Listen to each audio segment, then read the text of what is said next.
अमिताभ जी, ये डेटा यहाँ पर किस तरह से कलेक्ट हो रहा है और हम ये देख पा रहे हैं, सबसे पहले इसको थोड़ा सा बताया।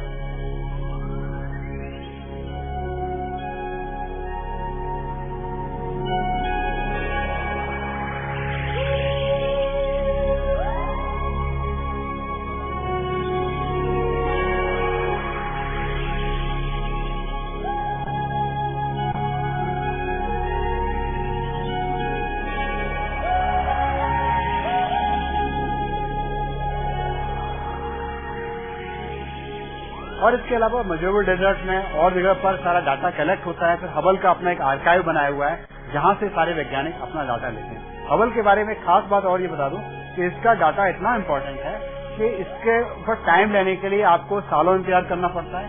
पहले तो क्यू लगा होता है और फिर इसका जो इतना कीमती वक्त है, शायद सुपरस्टार का भी नहीं होगा, कि जब टेलीस्कोप एक जगह पॉइंट कर रहा है उसके बाद जब दूसरी जगह शिफ्ट करता है तो बीच के टाइम में जिस आकाश को देखता हुआ चलता है उस टाइम की बीच की बुकिंग होती है।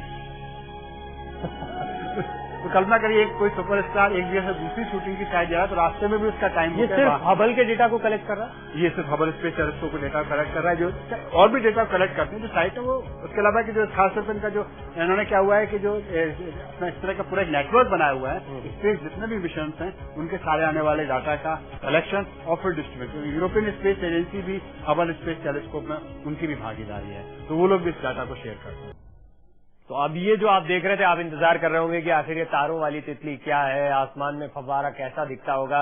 वो तमाम तस्वीरें जो हबल ने हम तक पहुंचाई है वो हम आप तक पहुंचाएंगे, हम आपको दिखाएंगे अंतरिक्ष का नजारा इस हबल की नजर से। अमिताभ पांडे जी लगातार हमारे साथ बने हुए हैं जो आपको बता रहे हैं कि आखिर हबल को क्यों भेजा गया है, हबल ने अभी तक क्या क्या हम तक पहुंचाया और हबल आने वाले दिनों में क्या कुछ करने वाला है, इस पर भी हम उनसे बातचीत करेंगे। लेकिन उससे पहले अब इंतजार खत्म करते हैं और आपको एक एक करके तस्वीरें दिखाते हैं। सबसे पहले आसमान में फव्वारा, ये आपको तस्वीर दिखाते हैं जो भेजी है हबल ने।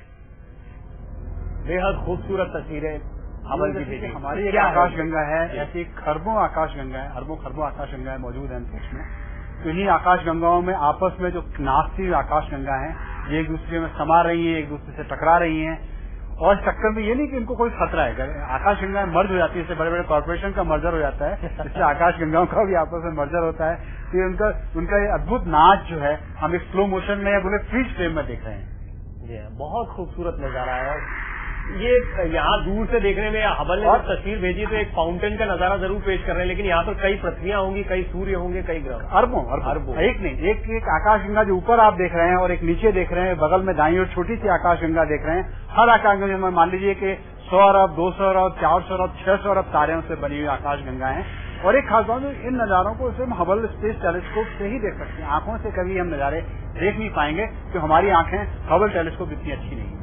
तो हबल टेलीस्कोप अल्ट्रा वायलेट में, इंफ्रारेड में, विजिबल रोशनी जिसको हम बोलते हैं, नॉर्मल रोशनी, उसमें इन तस्वीरों को लेकर कंबाइन करके अद्भुत रंगों की तस्वीरें जनरेट करता है जो हमारी आंखें कभी नहीं देख पाएंगी। जब भी अमिताभ जी आप ये तस्वीरें दिखाते हैं, इन पर बात करते हैं, तो मुझे ऐसा लगता है कि हम इंसानों का जन्म एक्सप्लोर करने के लिए हुआ, जानने के लिए हुआ। हम जानते हैं किसी भी एडवांस सिविलाइजेशन की सबसे बेहतर जो चीज होगी यही होगी एक्सप्लोरेशन, खोज, नॉलेज को हासिल करना। शायद ये लाइफ का अल्टीमेट ऑब्जेक्टिव शायद यही है। इसमें जो तस्वीरें देखी, इसमें एक बहुत बड़ी जो खोज की इन तस्वीरों जो आप देख रहे हैं, तस्वीरों के अलावा इनमें से खोज जो हुई है कि जो ब्लैक होल्स की हम बात करते हैं, पहले हबल स्पेस टेलीस्कोप पहले इनका कोई प्रमाण नहीं मौजूद था। हबल स्पेस टेलीस्कोप ने पहली बार ऐसे ब्लैक होल्स के प्रमाण दिए जो लाखों करोड़ों तारों से बने हुए हैं आकाश गंगाओं के केंद्र में।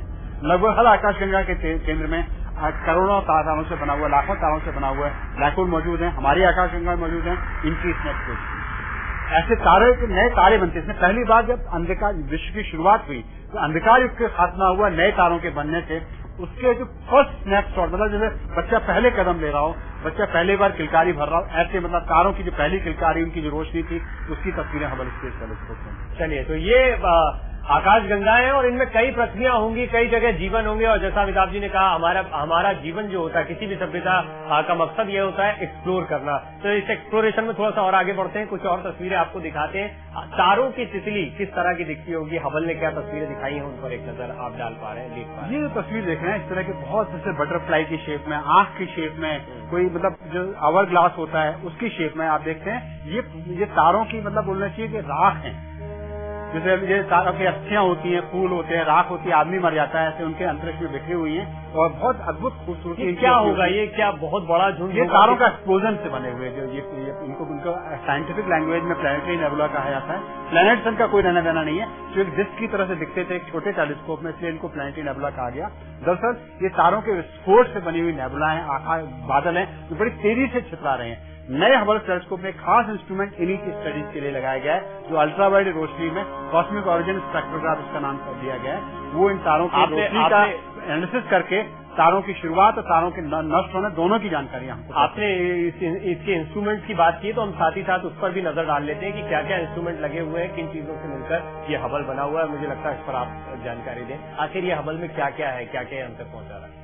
इसमें एक तो जो उसका मैन मिरर, हर टेलीस्कोप में हर दूरी में एक मिरर होता है जो करीब 2.5 मीटर का मिरर है, 2.4 मीटर का मिरर है, लगभग मेरी हाइट से लगभग दुगने के करीब साइज का। और आप सोलर ताकत की बात ये जो उसके सोलर पैनल लगे हुए हैं दो साइड में, आप जो देख रहे हैं जहाँ पे आपको सर्कल, दो रेड सर्कल देख रहे हैं, ये जो उसको रोशनी देते हैं, इनको भी एक बार पूरा बदला जा चुका है रिजिड इसमें। फिर इसके अलावा इसको ऊपर की तरफ एक शाउड नया जिस बार लगाया गया, पुराना जो एक बोलना चाहिए कवच होता था जो रोज सूरज की अत्यंत तेज गर्मी और ठंड से इसको बचाता था, नहीं तो हर बार इसके जो धरती का करीब आपका 2 घंटे से कम समय पूरा चक्कर भी लगा लेता है। तो उसमें क्या होता है कि ये आपका करीब 1.5 घंटे के आसपास पूरा चक्कर लगाता है। उसमें जब अंधेरे में जाएगा, रोशनी में आएगा तो रोशनी में सिकुड़ेगा, फैलेगा, तो उसको रोकने के लिए लेंस से इफेक्ट न पड़े एक पूरा शाउड भी इसके अंदर लगाया गया है। फिर इसके पीछे की तरफ इसमें तरह तरह के इंस्ट्रूमेंट लगे जिनकी हम बात कर रहे थे। इसमें एक नया कैमरा इसको दिया गया, इसको वाइड फील्ड कैमरा कहा जाता है, जो पुराने कैमरे से 20 गुना ज्यादा पावरफुल है। और उसमें अल्ट्रावायलेट में, विजिबल लाइट में और इंफ्रारेड में तस्वीर लेने के लिए अलग सीसीडी लगे हुए हैं जो उस पर नए लगाए गए हैं। ये तीसरी बार रिप्लेस हुआ है, इसलिए इसका वाइड फील्ड कैमरा 3 इसका नाम दिया गया है। एक फिर ट्रैकर भी लगा हुआ है इसमें पीछे। इसके अंदर फिर क्या होते हैं, ट्रैकर्स होते हैं जो स्टार को पॉइंट करके किस तरफ देख रहा है वो देखता है कि मतलब किस तरफ मोड़ना है, तो स्टार ट्रैकर होते हैं। फिर उसमें स्टेबल रखने के लिए गायरोस्कोप होते हैं। जैसे हम एक सिक्के को अगर जमीन पर लुढ़का दें तो लुढ़कता चला जाता है, नीचे नहीं गिरता है। इसी तरह कोई चीज जब घूम रही होती है तो उसकी फिर दिशा नहीं बदलती, दिशा होने के लिए खास बल लगाना पड़ता है तभी वो घूमेगी। इसलिए इसमें खास व्हील होते हैं जो घूमते रहते हैं। व्हीलों के घूमने से क्या होता है कि जिस दिशा में पॉइंट कर रहा है वहीं पर रहेगा, वहां से हिलेगा नहीं। और मतलब ये अंतरिक्ष में रहने के कारण सुपर स्टेबल है। धरती का वातावरण नहीं होने से बहुत ज्यादा साफ तस्वीरें ले पाता है, जो धरती के अभी तक किसी टेलीस्कोप में लेना संभव नहीं हो पाता। मेरे जहन में अमिताभ जी यही सवाल आ रहा था कि आकाश गंगाओं की खूबसूरत तस्वीरें हम देख रहे हैं, बहुत स्पेसिफिक या पॉइंट करके, जैसे आपने स्टार ट्रैकर की बात की है, पर्टिकुलर किसी स्टार के बारे में या ग्रह के बारे में भी जानकारी? स्टार्स के बारे में भी और ग्रहों के बारे में भी और गैलेक्सियों के बारे में भी, तीनों चीजों की जानकारियां देता है। और खासतौर पर इसमें जो नया इंस्ट्रूमेंट लगाया गया है वो गैलेक्सीज के बीच में जो गैस के बादल हैं उनकी भी जानकारियां हमको भेजेगा, जिनके बारे में अभी तक बहुत कम जानकारियां, किस तरह की गैस है, किस मटेरियल की बनी हुई है, उसके बारे में हमको नई जानकारी भेजेगा। खासतौर पे जो वैज्ञानिक बात करते हैं डार्क मैटर, एक ऐसा मैटर जिसका गुरुत्वाकर्षण तो हमको दिखता है, जो उसकी रोशनी नहीं दिखती है, किसी तरह की रोशनी नहीं छोड़ता है, तो उसे गुरुत्वाकर्षण को जानते नहीं, उसको पता नहीं वो क्या चीज, उनके बारे में जानकारी भेजेगा। खासतौर पर पिछले जो हबल टेलीस्कोप जो खराब था उस हालत में भी उसने डार्क मैटर का एक 3D मैप भी बनाया था। चलिए हम आपकी बातचीत भी जारी रहे और वो तस्वीरें भी दिखाते हैं जो हबल हम तक पहुंचा रहा है, कुछ और दिलचस्प तस्वीरें। जी अमिताभ जी, तो इस तरह के डार्क, ये जो आप देख रहे हैं कि ये तारों के नर्सरी है, जैसे कि फूलों की नर्सरी होती है जहाँ फूल उगा के फिर लोगों को दिए जाते हैं, नए फूल पैदा करके। ये जो दिख रही है आपको, इस तरह तारों की नर्सरी है। ये आपका तारों का एक विस्फोट का चित्र देख रहे हैं कि जो तारे के एक्सप्लोजन से बने हुई जो तस्वीर आप देख रहे हैं, ये है वो खूबसूरत जो फूलों से नजर आती है। ये एक ईटा कैरेना तारे के विस्फोट की तस्वीर है। ये गैलेक्सी जिसके अंदर नए बनते हुए तारों को आप लाल रंग से देख रहे थे, यंग स्टार से।